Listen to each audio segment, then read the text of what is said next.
नमस्कार। आज हम पढ़ेंगे कक्षा 10 का पहला अध्याय भूगोल का संसाधन एवं विकास।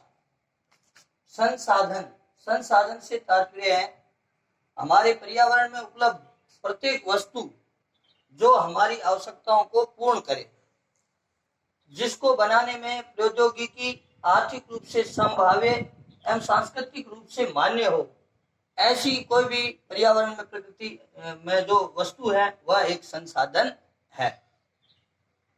हमारे पर्यावरण में बहुत सी वस्तुएं हैं, जैसे वन है, चट्टानें हैं और वन्य जीव है, धातुएं हैं। ये सभी हमारे इस पर्यावरण में पाई जाती हैं।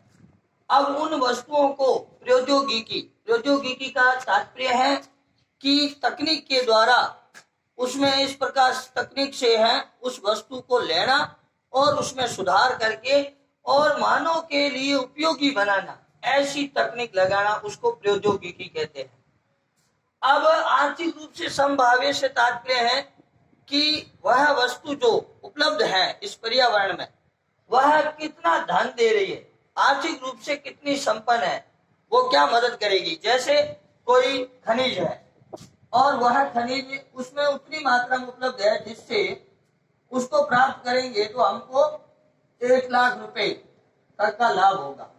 1 लाख रुपए उसमें यानी इतनी मात्रा में वस्तु उपलब्ध है, लेकिन उसको निकालने में प्रौद्योगिकी खर्च करने में वो ज्यादा है, जैसे 2 लाख रुपए है खर्च लग जाता है तकनीकी, तो फिर वह आर्थिक रूप से मानव के लिए संभाव्य नहीं है। तो आर्थिक रूप से भी संभाव्य हो तो उस वस्तु को ही मानव उपयोग में लेता है, उसको निकालता है। अब है सांस्कृतिक रूप से मान्य हो, यानी वह वस्तु ऐसी हो जिसका हम उपयोग कर रहे हैं वह सांस्कृतिक रूप से भी मान्य होनी चाहिए। हमारी जो संस्कृति है, जिस प्रकार की संस्कृति है, उसको ठेस नहीं पहुंचना चाहिए। जैसे तुलसी का पौधा है, उस तुलसी के पौधे को जलावान के लिए ईंधन के रूप में हम प्रयोग में नहीं ले सकते, क्योंकि वह हमारी संस्कृति के खिलाफ है। ऐसे ही जैसे हमारी संस्कृति जीव जंतुओं की बात करें तो ऐसे जीव है, जैसे राजस्थान का राज्य पक्षी घोड़ावन, तो घोड़ावन को वो पक्षी है तो उसका शिकार नहीं कर सकते, वो हमारी संस्कृति के अंतर्गत है। ऐसे जो यानी हमारे जो राष्ट्रीय संपत्ति के रूप में है या हमारी धर्म के रूप में संस्कृति में जिसमें श्रेष्ठ माना गया है, तो ऐसी जो संस्कृति संबंधी बातें हैं वो भी ध्यान में रखते हुए और फिर उस वस्तु का उपयोग करते हैं और मानव उसको उपयोगी बनाता है अपनी आवश्यकता को पूर्ण करने के लिए, तो उसको एक संसाधन कहते हैं। मानव स्वयं भी एक संसाधन है, क्योंकि ये जो भौतिक पर्यावरण है, ये जो प्रकृति है हमारे चारों तरफ, उन प्रकृति में जो वस्तुएं हैं उन वस्तुओं को एक तकनीक द्वारा प्राप्त करने के लिए है वो मानव ही करता है। उसका एक मानव दूसरे मानव को भी उपयोग में लेता है। संसाधन जो तकनीक है उसको चलाने वाला भी कौन है? मानव है।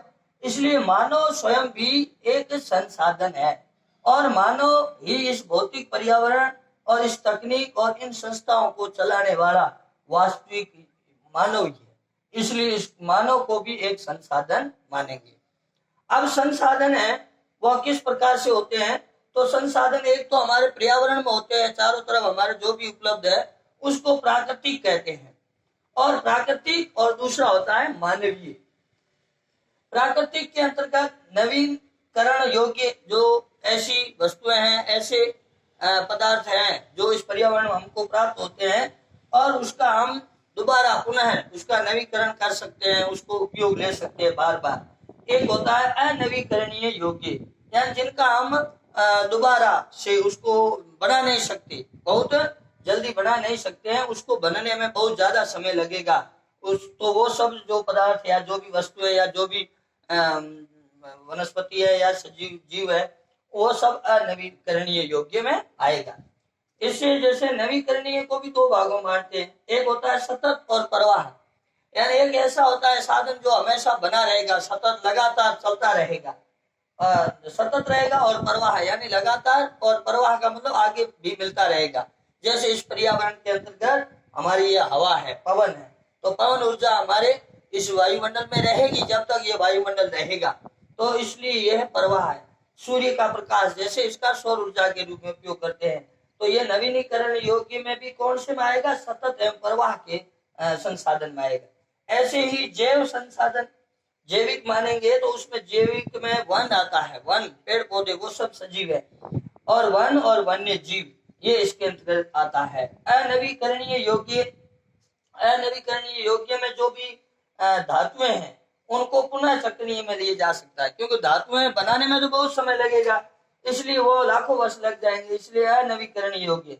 लेकिन जो धातु हमने ली है उसका हम पुनः चक्रण कर सकते हैं, इसलिए ये धातुएं सब पुनः चक्रीय में आएगी, पुनः चक्रीय, इसलिए ये धातु इसका उदाहरण है।